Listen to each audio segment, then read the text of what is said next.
name is Todd Trotter, and this is my war story. My dad ended up leaving when I was 6 to 7 years old. And for some reason, I always thought it was my fault he left. Who was I to want to become like? Who was going to teach me? And so as a kid, I grew up with feelings of being worthless and just being no good. And as a kid, I used to hang out at friends' houses. I liked being at their houses so much more because they had a family structure. Each one of them had a mom and a dad, something I didn't. As I got to be around 12 or 13 years old, I got influenced by friends of mine that used to dabble in drugs. I tried these things and I liked the way they made me feel because it was an escape from reality. My mom loved me and tried to teach me good things, but I was just simply disobedient. That messing around with drugs when I was a teenager eventually led to harder drugs. I ended up going in and out of jail and acquiring 10 felonies. One of these last times of getting locked up, my mother died. And my mother was all I ever had. No matter what money I made and spent on dope, that my mom would always have a place for me to lay down. But after she died, getting out of jail that time, I became homeless. I lived under a bridge in Nashville. I flew a sign and I literally ate out of garbage cans for food. To me, that became a bottom because I had always had at least a home to stay in.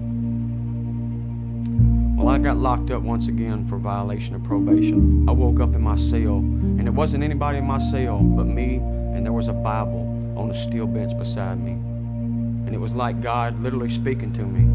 I picked that word up and I just really cried out to God. Among many of these prayers, I haven't smiled in 20-something years. Addiction and drugs and alcohol took it just rotted my teeth out. I had one tooth this time being locked up in the front. I looked like a can opener, really, literally. And God, another prayer. I have nowhere to go when I get out of jail this time. Lord, if you'd put me where you want me to be, then that's where I'll go, God. And this time upon release from jail, the day I got out, I was in a blue paper jumpsuit, and my friend Gene came to pick me up.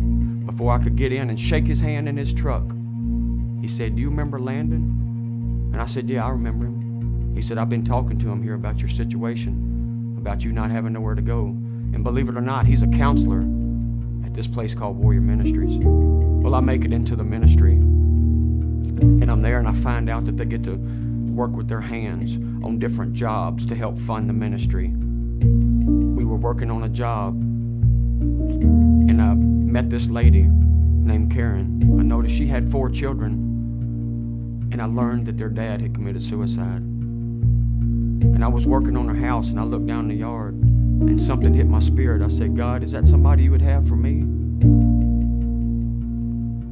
And then the devil just wanted to hit me because I was new into getting into ministry. He said, "Who do you think you are worthy of getting married, of being a dad to those kids? You never had a dad growing up."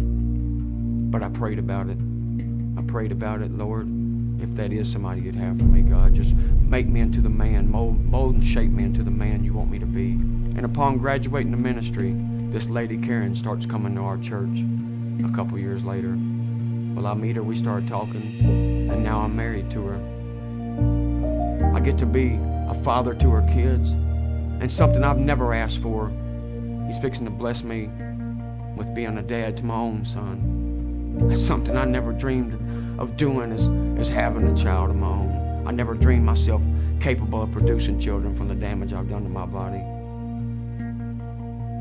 I got involved in going to 5 different mission trips. I've been to Honduras 4 times and been to Haiti once.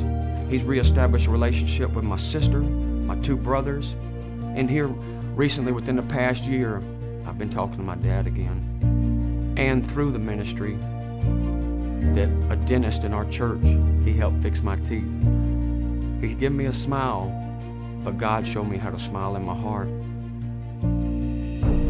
Being a dad to these other kids, it's a whole nother area of accountability.